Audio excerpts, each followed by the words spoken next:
Ce jeudi, le Parlement européen s'est réuni de façon exceptionnelle pour agir dans la crise du coronavirus.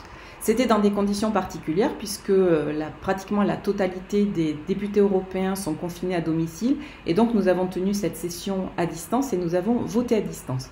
Mais surtout, nous avons voté pour une action très importante qui est le déblocage d'urgence de 37 milliards d'euros.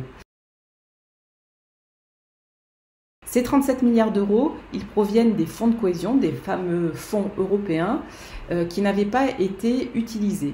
Donc par ce vote, ils vont pouvoir rester fléchés vers les États auxquels ils avaient été attribués.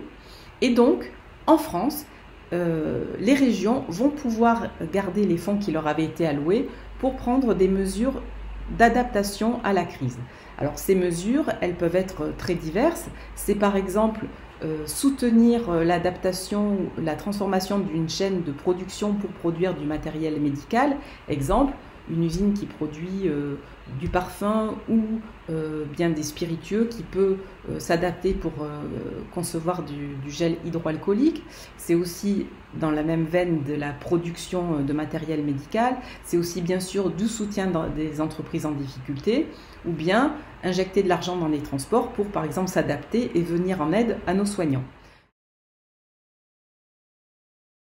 Nous, députés européens, nous continuons à travailler sur les mesures à prendre sur le moyen et court terme, puisque cette crise, elle a révélé un grand besoin de solidarité et surtout d'autonomie en matière de santé et en matière médicale.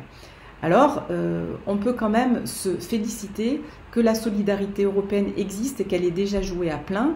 Je veux prendre l'exemple très important des hôpitaux d'Allemagne qui ont accueilli des malades du Grand Est. C'est aussi la France qui a envoyé du matériel médical en Italie.